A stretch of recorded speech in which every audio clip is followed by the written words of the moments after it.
शिव के दो विवाह हुए। पहला सती जी के साथ में। सती जी एक बहुत बड़े प्रजापति महाराजा दक्ष की बेटी थी। बहुत सुंदर शरीर था। एक राजा की राजकुमारी होकर और शिव को पति बनाने के लिए तपस्या करने के बाद शिव के विशेष प्रश्नों के उत्तरों को देते हुए पास होकर के भगवान शिव ने उनसे विवाह किया। सती का अर्थ होता है पतिव्रता और शिव का अर्थ होता है कल्याण करने वाला। धर्म पत्नी पतिव्रता हो और पति संसार में सभी के कल्याण की भावना पूर्ण रूपेण भाव रखता हो, लेकिन ऐसे पति और पत्नी का जोड़ा ज्यादा दिनों तक नहीं चल सका। केवल एक ही कारण था। सती बड़े परिवार की बनी, व्यवहार की बनी, संस्कार की बनी, हर प्रकार से सुंदर भाव रहा, लेकिन सती जी को जिंदगी में एक चीज की कमी रही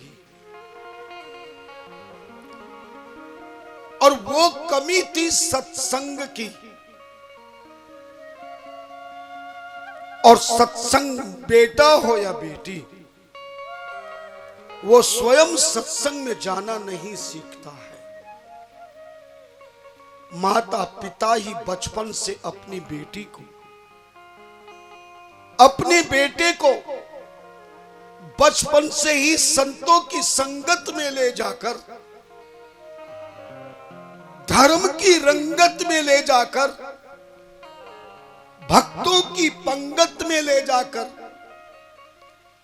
यदि वह सत्संग का नियम अपने बेटे और बेटियों को बना दिया जाए तो सच मानिए संसार में फिर कोई भी मानव विवाह के बाद जिंदगी में कभी कष्ट, दुख, दरिद्र, रोग, संकट, समस्या, चिंता से व्याप्त नहीं होगा।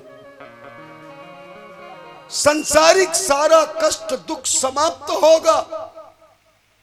जीवन में ईश्वर की कृपा से सारा सुख पर्याप्त होगा और इस संसार का सारा दुख समाप्त हो जाएगा और मानव जीवन का परम लक्ष्य प्राप्त हो जाएगा।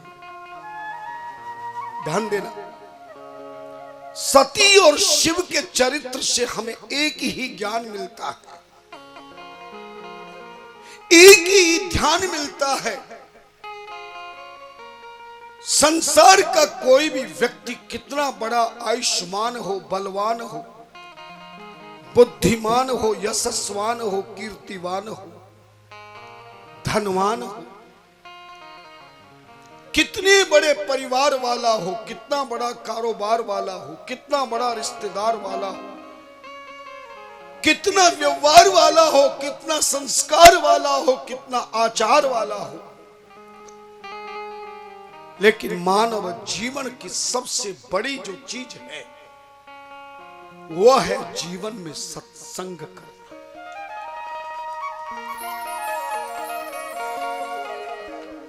बिनु सत्संग विवेक न होई, राम कृपा बिनु सुलभ न सोई। आज वर्तमान में चल रहे युग में बेटा हो या बेटी बड़े से बड़ा डिग्री प्राप्त कर सकते हैं, बड़े से बड़ी पढ़ाई प्राप्त कर सकते हैं, बलवान, ज्ञानवान, धनवान बन सकते हैं, लेकिन आचारवान, संस्कारवान, विद्वान, सच्चा इंसान केवल बनने का अगर कोई मार्ग है तो वो केवल सत्संग है। क्योंकि बिनु सत्संग विवेक न हो, बिना सत्संग के ज्ञान नहीं होता है। ज्ञान के बिना अज्ञान नहीं मिटता है। अज्ञान के मिटे बिना अपने जीवन का भान नहीं होता है। और जीवन के भान न होने के कारण धर्म का पूर्ण रूपेण ध्यान नहीं होता है, अपने कर्मों का ध्यान नहीं होता है और अपने जीवन के धर्म का सम्मान नहीं होता है, जिसके फल स्वरूप ये मानव जीवन का उत्थान नहीं होता और अंतिम में कल्याण नहीं होता।